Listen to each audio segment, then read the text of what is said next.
The nature of the force. From the book Personal Magnetism and Psychic Influence by William Walker Atkinson.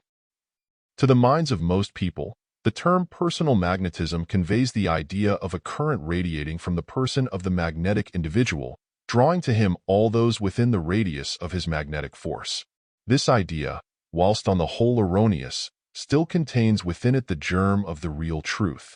There is a current of attracting force radiating from man, but it is not a magnetic force insofar as the term magnetism implies some connection with the lodestone or electricity. The human magnetic current, whilst bearing some resemblance to these two familiar forces in its effects, has no real connection with them so far as concerned its origin or intrinsic nature. That which we call personal magnetism is the subtle current of thought waves, or thought vibrations, projected from the human mind. Every thought created by our minds is a force of greater or lesser intensity, varying in strength according to the impetus imparted to it at the time of its creation. When we think, we send from us a subtle current, which travels along like a ray of light, and has its influence on the minds of others who are often far removed from us by space. A forceful thought will go on its errand charged with a mighty power, and will often beat down the instinctive resistance of the minds of others to outside impressions, whilst a weak thought will be unable to obtain an entrance to the mental castle of another, unless that castle be but poorly guarded. Repeated thoughts along the same lines, sent one after the other, will often effect an entrance where a single thought wave, although much stronger, will be repulsed. It is an exhibition of a physical law in the psychical world, and exemplifies the old saying about steady dripping wearing away stone. We are all influenced much more than we are aware by the thoughts of others. I do not mean by their opinions, but by their thoughts. A great writer on the subject very truly says, "Thoughts are things. They are things, and most powerful things at that." Unless we understand this fact, we are at the mercy of a mighty force, of whose nature we know nothing, and whose very existence many of us deny.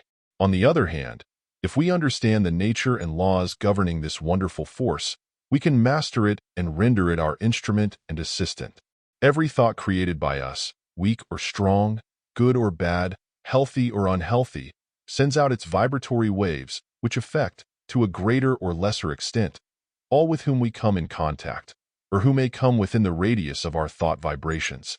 Thought waves are like the ripples on a pond caused by the casting in of a pebble. They move in constantly widening circles, radiating from a central point.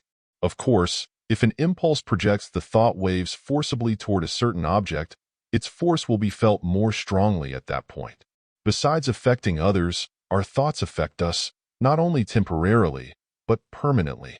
We are what we think ourselves into being.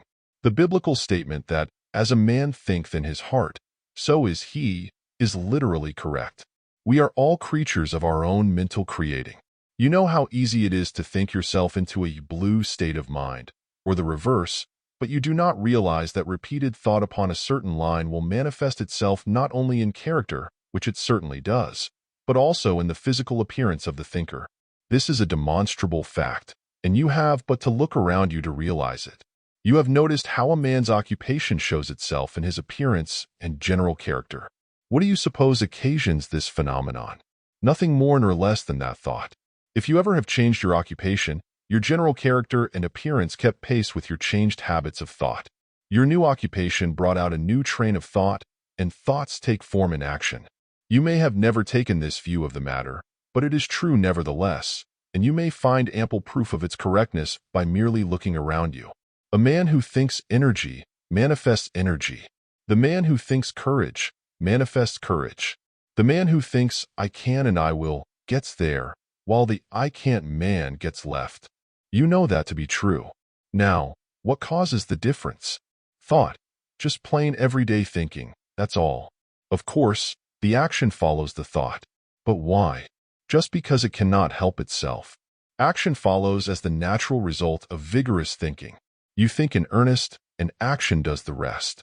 Thought is the greatest thing in the world. If you do not know it now, you will before you are through with this course of lessons. You may say that this is no new thing to you, that you knew all about making up your mind, and all that sort of thing, long ago. Then why did you not put it into practice and make something of yourself? I will tell you the trouble. You thought "I can't" instead of "I can." Now, I am going to change that "I can't" into a big "I can" and a bigger "I will." That is what I am here for, and I intend to make you over before I am through with you. I suppose that you thought I would give you an elaborate, transcendental discourse on things away up in the clouds, and hoped that I would tell you how to charge yourself up with a lot of magnetism, so that you would be able to light the gas with the tips of your fingers, or draw everybody to you like a piece of steel to a magnet, now, didn't you? Well, I am not. But I intend to tell you how you can generate in yourself a force, compared with which magnetism is weak, a force that will make a man of you, a force that will make you realize the I am within you, a power that will enable you to be a man of strong personal qualities, a man of influence, a successful man. I will tell you how you can acquire that which you have been calling personal magnetism, providing you will start at it in earnest. It is worth working for, and when you feel your new strength developing within you, you would not exchange your newfound knowledge for a fortune. Why? You feel a little stronger already, don't you? Of course you do. I never have talked 5 minutes to a class of students about "I can" and "I will," and about the I am within them without their throwing back their shoulders, raising their heads, taking a long breath, and looking me square in the eyes as a man or woman should. It was thought manifesting itself in action. Do you see the point? I had planted the little seed of self-knowledge, and it had begun to sprout. Before I conclude this lesson, I wish to direct your attention to one other very important thing about thought, and that is the adductive power of thought. Pay attention to this, please, as it is of the highest importance. Avoiding all attempts at a scientific explanation and keeping away from technical terms, I will state the matter concisely thus. Thoughts attract like thoughts. The good thought attracts other good thoughts. The bad thoughts, the bad. Thoughts of strength, likewise. Thoughts of discouragement and doubt follow the rule, and so on through the entire gamut of thoughts. Your thought attracts to it the corresponding thoughts of others, and increases your stock of that particular kind of thought. Do you see the point? Think fear thoughts, and you draw to yourself all the fear thought in that neighborhood. The harder you think it, the greater supply of undesirable thought flocks to you. Think courageous thoughts, and all the courageous thought force within your radius will move towards you, and will aid you. Try it. That is, try the latter. Don't think fear thoughts. Do you know that fear and its oldest child, worry, are at the bottom of more misery, more unhappiness, more failures than anything else in the world?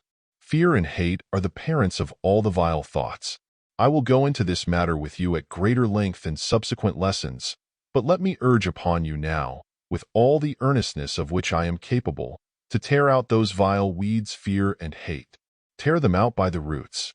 They spoil the whole garden and breed hosts of other weeds, such as worry, doubt, timidity, lack of self-respect, jealousy, spite, malice, envy, slander, and morbid ideas. I am not trying to preach you a sermon, but I know that these vile thoughts are hindering your progress, and you will realize it too, if you will stop to think for a moment. Open the blinds, and let the pure sunshine of bright, cheerful, and happy thoughts pour in, and the microbes of doubt and despair and failure will leave and seek more congenial quarters. If you were my dearest friend, and I knew that this message would be my last on earth, I would shout to you, as loud as my vocal organs would permit, let go of fear and hate thoughts. End of lesson.